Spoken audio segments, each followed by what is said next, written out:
यहीं आपके मनाली में हिडम्बा का भी मंदिर है। और जो था कि जो यहाँ के कुल्लू के महाराजा हैं, उनके यहाँ हिडम्बा माता आती हैं, और जब वो आती हैं वो कहती है हमारी दादी हैं, हिडम्बा माता हमारी दादी हैं। तो हम लोगों ने कहा आप इसका हम लोगों को इतिहास बताइए कि कैसे हिडम्बा आपकी दादी माँ बनी। तब उन्होंने कहा कि हमारे बहुत पुराने वर्षों पहले की बात है, हमारे जो पूर्वज रहे होंगे यहाँ कहीं मेले में जा रहे थे, तो जब वो रास्ते में जा रहे थे तो उनको एक वृद्ध माता दिखाई दी जो काफ़ी बूढ़ी थी और उसकी कमर भी झुकी हुई थी और चल भी नहीं पा रही थी। तो उस व्यक्ति ने देखा और कहा कि अरे इतनी बुजुर्ग माता है, चल नहीं पा रही। वो कहती माता, उसके पास जाते हैं और कहते कि माता जी आप बहुत वृद्ध हैं, आप चलने में आपको बड़ी परेशानी हो रही है, आप ऐसा करिए कि आप मेरे कंधों में बैठ जाइए, मैं आपको जहाँ आपने जाना है उस स्थान पे छोड़ दूँगा।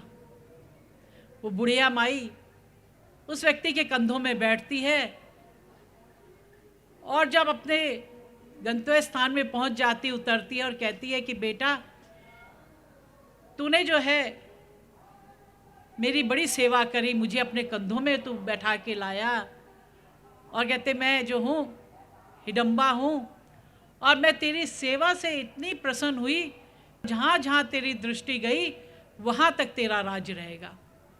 और वहाँ तक जो है फिर जो कुल्लू महाराजा के जो था उनका राज्य, पूरे कुल्लू में उनका राज रहा।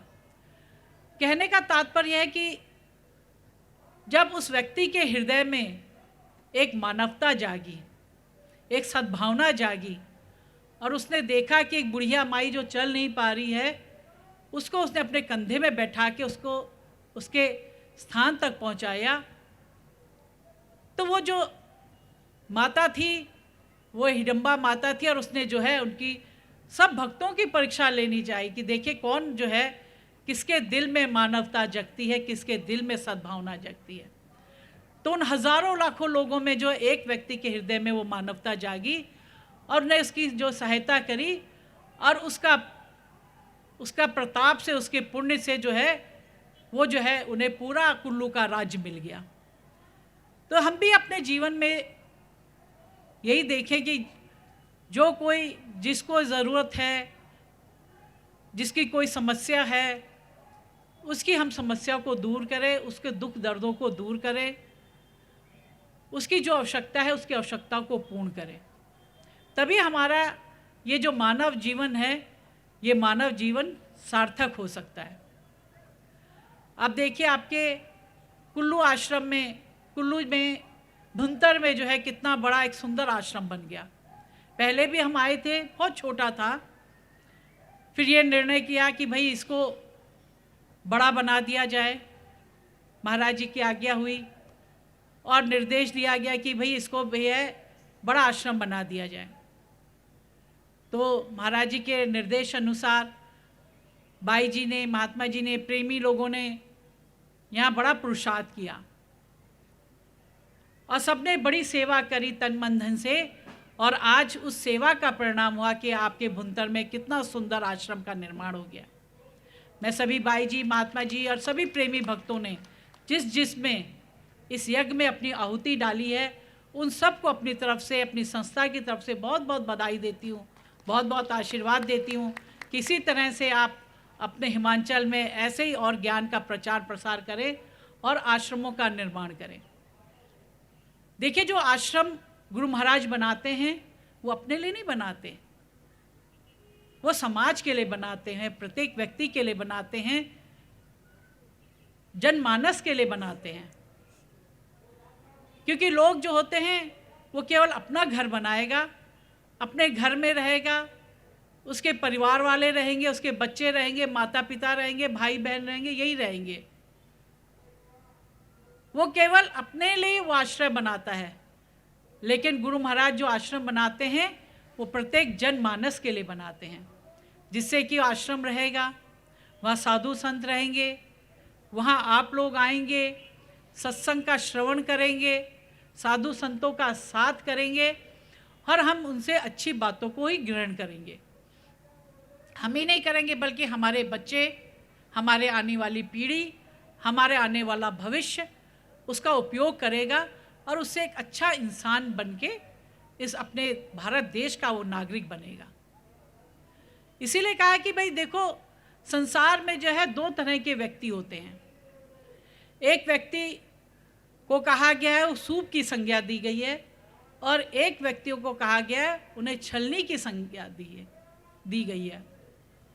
सूप माताएं बहनें सभी जानती हैं कि जो है सूप में जब हम अनाज लाते हैं, गेहूं लाएंगे, चावल लाएंगे, कुछ भी चलाएंगे, जब हम उसे फटकते हैं तो सूप में क्या एक विशेषता होती है कि वो जो है कूड़ा करकट कंकड़ पत्थर जो भी होता है वो उसको जब माता बहनें फटकती है तो उसको कूड़ा आगे आ जाता है और हम उसे फटक के उसको बाहर निकाल देते हैं, और जो साफ सुथरा अनाज होता है वो सूप के अंदर रह जाता है और माताएं बहनें उसको उस बर्तन में उसको भर देती हैं।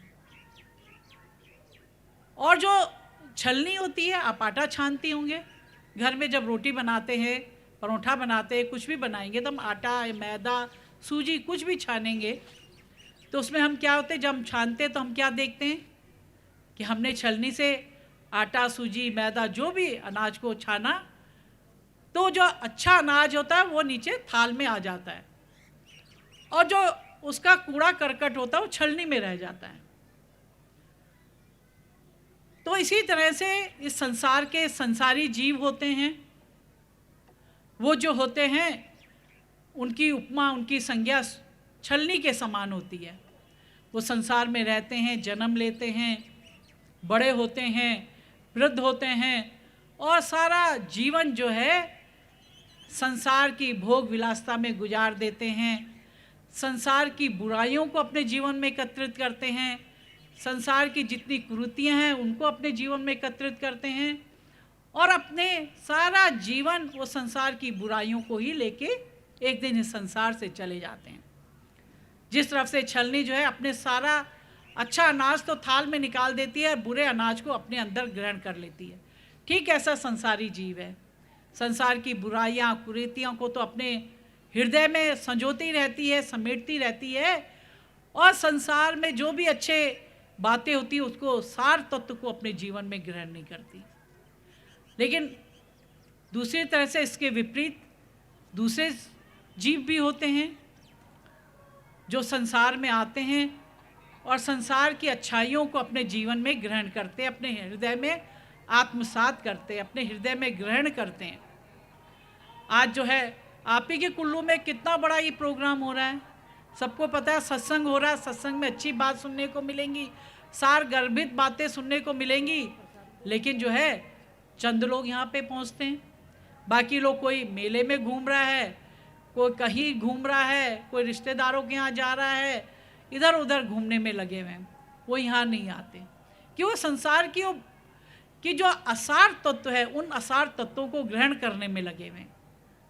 लेकिन जो है जो सच्चे जीव होते हैं, जिनको ज्ञान से प्रेम होता है, सत्संग से प्रेम होता है, साधु संतों में जिनकी आस्था होती है, तो संसार में आते हैं और देखेंगे कि भाई यहाँ पे एक प्रोग्राम हो रहा है, गुरु महाराज आए हैं, साधु संत आए हैं और हमारे जीवन की उपयोगी बातों को समझाने के लिए आए हैं, हमको सार तत्व देने के लिए आए हैं।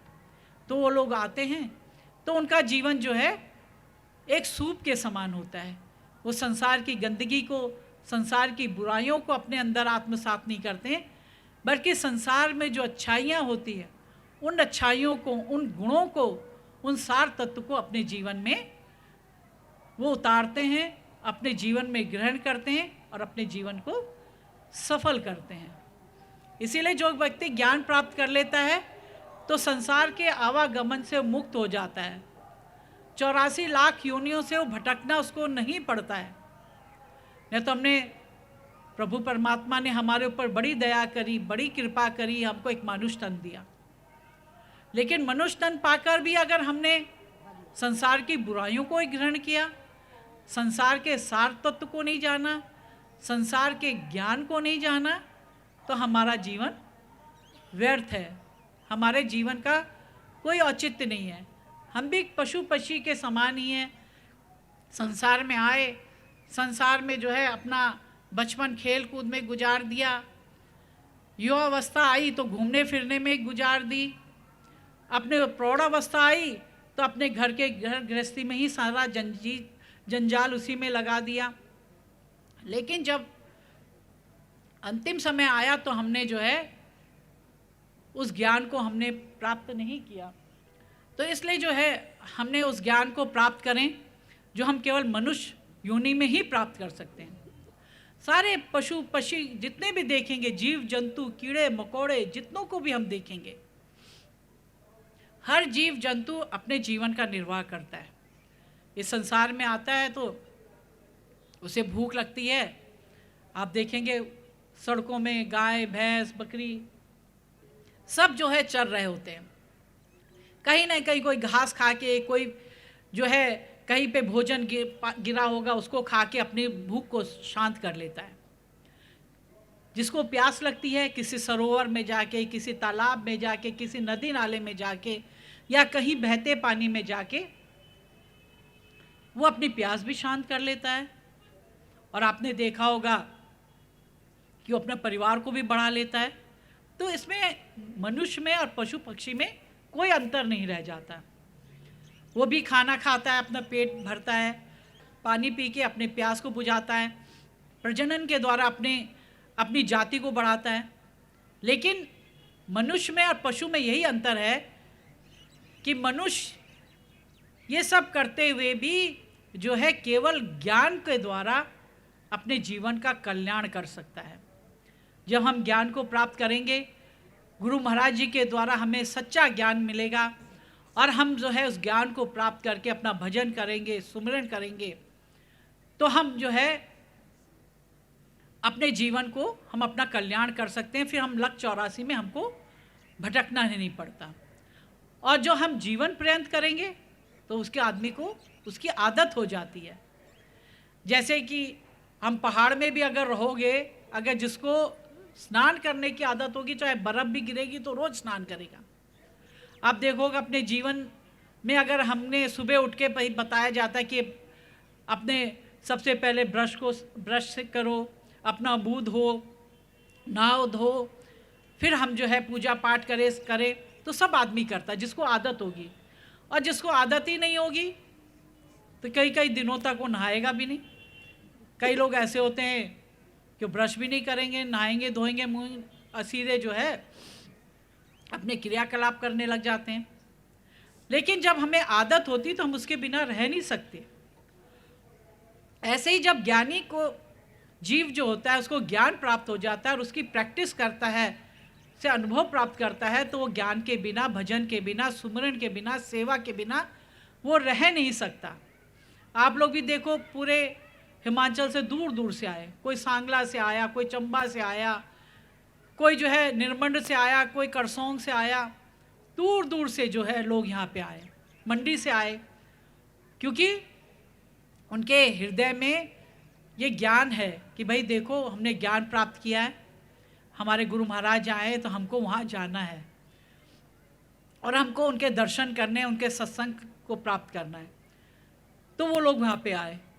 और जिन्होंने मन में जिसकी इच्छा ही नहीं हुई, तो चाहे वो पास में भी होगा, कुल्लू में भी रह रहा होगा, तो भी नहीं आएगा। एक सीधी सी बात है। तो इसलिए जैसे हम अपने जीवन में प्रैक्टिस करते हैं, जैसे अपने जीवन को हम अपनाते हैं, वही हमारा जो है हमारा रूटीन बन जाता है। अगर हम रोज़ भजन करेंगे, अभ्यास करेंगे, तो हम उसके बिना नहीं रह सकते। अगर नहीं करेंगे तो हम कितने दिन हो जाए, महीने हो जाए, वर्ष हो जाए, हम कुछ नहीं करेंगे।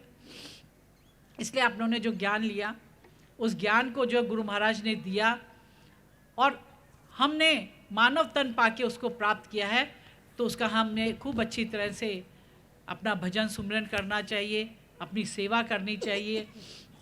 जहाँ भी आपके प्रोग्राम हो, आसपास में बाई महात्मा जी जाते हैं, वहाँ आपको जाना चाहिए। देखो, जब हमें ज्ञान मिलता है तो आदमी जो है कितनी बुराइयों से बच जाता है। नहीं तो ज्ञान ना होने से आदमी जो है संसार की बुराइयों में लिप्त हो जाता है। कोई आदमी अगर किसी के पास धन अच्छा हो तो धन में ही अपना इतना मोहित हो जाता है कि ईश्वर को भूल जाता है, उसी का अभिमान अहंकार उसमें आ जाता है। किसी को जो है अच्छा पति मिल जाए उसी में जो मस्त हो जाता है, किसी को अच्छी पत्नी मिल जाए उसी में खुश रहने लग जाता है, भूल जाता है कि मुझे भगवान का भजन भी करना है। किसी को अच्छे बच्चे मिल गए, वो कहते भाई मुझे तो सब कुछ मिल गया, सारे संसार का सब चीज़ मिल गया। लेकिन जो संसार की असली चीज़ है, जो ज्ञान है, जो हमारे साथ जाना है, उसके बारे में वो भूल जाता है। चाहे किसका कितना ही बड़ा परिवार क्यों ना हो, चाहे कितनी ही धन संपदा क्यों ना हो, कितनी ही बड़ी उसकी पोस्ट क्यों ना हो, उस अपने समाज का कितना बड़ा ही मंत्री मुख्यमंत्री कुछ भी बन जाए, लेकिन एक दिन ये संसार छोड़ के आदमी को जाना ही है। चाहे हम सीएम बन जाए, पीएम बन जाए, कुछ भी बन जाएं, लेकिन एक दिन ऐसा आता है कि आदमी संसार को छोड़ के जाता है। और जब उसे पता चलता है, जब ऊपर जाता है और जब उसका बही खाता खोला जाता है, तो क्या पाता है कि सारी उम्र तो उसने धन को एकत्र करने में, अपने परिवार को बढ़ाने में, अपने पोस्ट को बढ़ाने में सारा समय निकाल दिया। लेकिन जो सच्चा ज्ञान था, जो सच्ची हमारी निधि थी, जो सच्चा हमारा खजाना था, वो ज्ञान का खजाना, वो ज्ञान का खजाने को तो हमने प्राप्त ही नहीं किया। सारी उम्र निकाल दी अपने परिवार को पालने पोसने में, घूमने फिरने में, अपने शौक़ों को पूरा करने में, लेकिन जो है असली खजाना, वो ज्ञान का खजाने को प्राप्त हमने नहीं किया। तो आइए हम सब लोग उस ज्ञान के खजाने को प्राप्त करें और ज्ञान के खजाने को प्राप्त करके अपने जीवन को धन्य बनाएं, क्योंकि ज्ञान को पाके हम अपने इस जीवन को भी तार सकते हैं और परलोक को भी तार सकते हैं। और ज्ञान को प्राप्त करके ये नहीं कि अगर हमें कोई पद मिल गया या हमें कोई ओहदा मिल गया या हमें धन मिल गया तो उसके अभिमान अहंकार में हम जो है गुरु महाराज जी को भूल जाएं, दरबार को भूल जाएं। ऐसा नहीं होना चाहिए, क्योंकि ये छोटा सा अभिमान अहंकार जब व्यक्ति के अंदर आता है, जीव के अंदर आता है, तो वो जीव को ही समाप्त कर लेता है। जैसे आपने सुना होगा कैंसर एक बीमारी होती है, और बीमारी होती है पहले तो व्यक्ति अगर उस पर ध्यान नहीं देगा तो जो है आप बाद में जब डॉक्टर के पास जाता है तो डॉक्टर क्या कहता है, ये 3rd स्टेज है, ये 4th स्टेज है, अब जो है आपका जीवन ज़्यादा नहीं बचा। तो इसी तरह से जो है एक संसारी जीव भी है, वो संसार में आता है और संसार के ऐशो आराम में, संसार की भोग विलासता में इतना मस्त हो जाता है कि भूल जाता है। और अच्छा जब कुछ मिल जाता है तो उसी में इतना अभिमान अहंकार में वो लिप्त हो जाता है कि भूल जाता है कि हमने जो ज्ञान मिला हम उस ज्ञान का भजन करें, सेवा करें। और ऐसे अभिमान अहंकार में रह के इस संसार रूपी जो सागर होता है, इसी सागर में डूब के अपने जीवन को समाप्त कर लेता है। अभी कुछ दिनों पहले की बात है, हम लोग जो है काशी गए थे, बनारस। तो जब हम लोग वहाँ गए तो वहाँ में किसी ने बताया था कि वहाँ का जो है एक तो देव दिवाली बहुत प्रसिद्ध होती है, वो जानना चाहिए, उसको देखना चाहिए, कैसे घाट लाखों लाखों दीपों से प्रज्वलित करते हैं, बहुत सुंदर वो घाट लगता है। और एक वहाँ होता है भरत मिलाप, जब राम अयोध्या आते हैं और भरत से उनका मिलन होता है तो वो देखने वाला होता है। और एक होता है कि मशाल का, वहाँ पे जो है राम अयोध्या आते हैं और सब लोग पूरे, जैसे ग्राउंड है बहुत बड़ा, उस ग्राउंड में सब लोग बैठे होते हैं। तो पहले तो लाइट नहीं होती, तो सब लोग मशाल लेके जो है अपने दोहों को बोलते थे। और जो सारे लोग जो थे, वहाँ कोई लाइट नहीं होती थी, क्योंकि पहले तो लाइट ही नहीं होती, तो माइक वाइक कुछ नहीं होता था। तो सारे लोग जब अपने श्लोकों को बोलते थे तो सब लोग एक साथ बोलते थे। तो कहते वो देखना चाहिए। तो हमने कहा चलो, पीछे समय था, हमने कहा देखते हैं। तो वहाँ पे देखा तो पूरा जो है राम दरबार लगा हुआ था, राम लक्ष्मण भरत शत्रुघ्न, माता सीता, हनुमान जी सब बैठे हुए थे।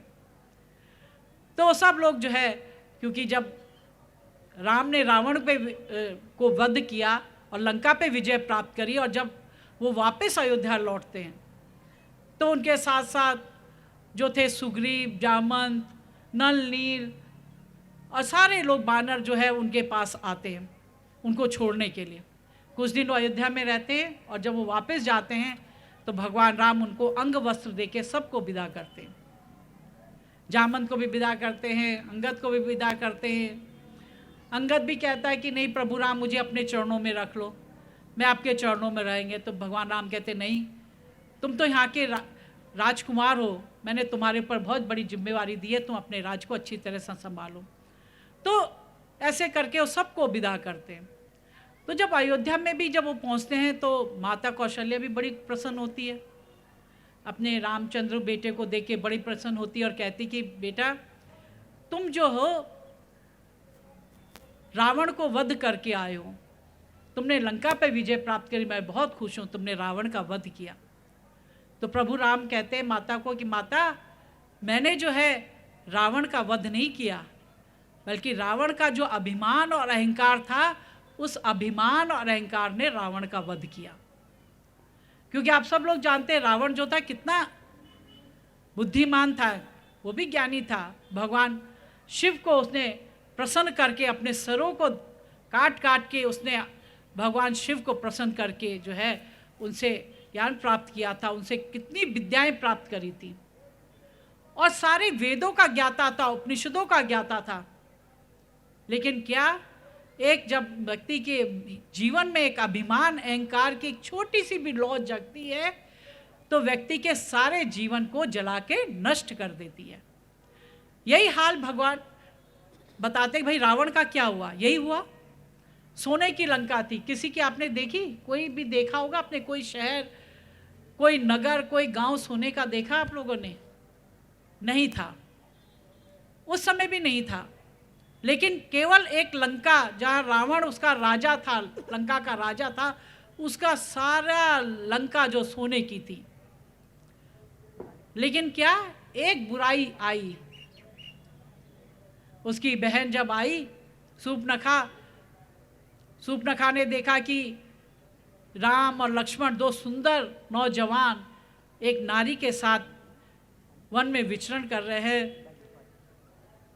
तो सूर्पनखा ने कहा कि भाई ये तो बहुत सुंदर नौजवान है, उसने भी अपना सुंदर नारी का रूप धारण किया और लक्ष्मण के पास गई कि तुम मुझसे शादी करो। लक्ष्मण कहते हैं भाई मैं तो विवाहित, तो मैं तुमसे शादी नहीं कर सकता। बड़े भैया की तरफ भेज देते, बड़े भैया के पास जाते तो बड़े भैया भी कहते मैं तो, मेरी पत्नी मेरे साथ है, मैं तुमसे कैसे दूसरी शादी कर सकता, मेरा तो एक पत्नी व्रता धर्म मैंने तो अपनाया है।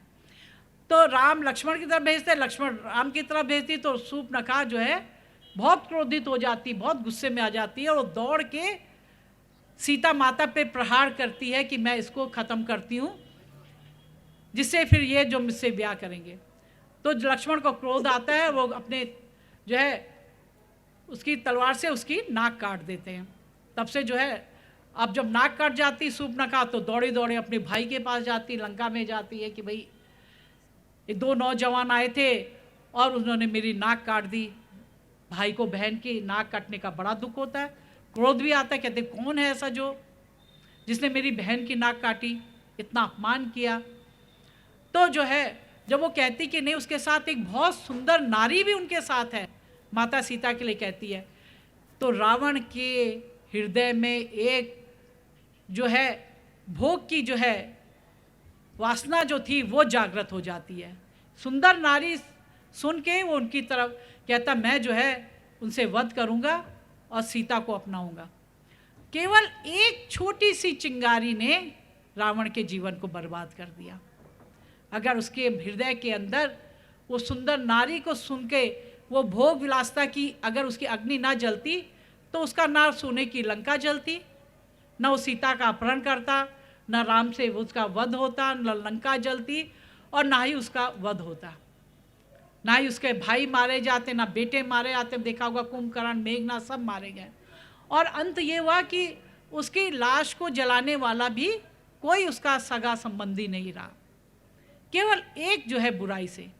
तो ऐसे ही जो अभिमान अहंकार हमारे अंदर जब आता है तो वो छोटी सी चिंगारी भी हमारे जीवन को जला के समाप्त कर देती है। हम देखते हैं कोई बड़े ऊंचे ऊंचे पद पे भी पहुंच जाता है, बड़े बड़े आसन पे भी पहुंच जाता है, लेकिन जहां अभिमान अहंकार आया तो व्यक्ति अपने पद से अपने आसन से गिर जाता है और फिर वो कहीं का नहीं रहता। इस संसार में जो है उसका तो ये लोग तो बेकार होता ही है, पर लोग कभी उसका किसी काम का नहीं रहता और वो कहीं का भी नहीं रहता। इसलिए जो है हम भी अपने हृदय में अभिमान, अहंकार, काम, क्रोध, लोभ, मोह, वासना, ये सब अपने हृदय में ना आने दें। और वो कैसे होगी? जब हम निरंतर गुरु महाराज का सुमिरन करेंगे, उनका ध्यान करेंगे, उनकी याद करेंगे, उनके दिए हुए जो हमारा ज्ञान है उसका हम भजन करेंगे, सुमिरन करेंगे।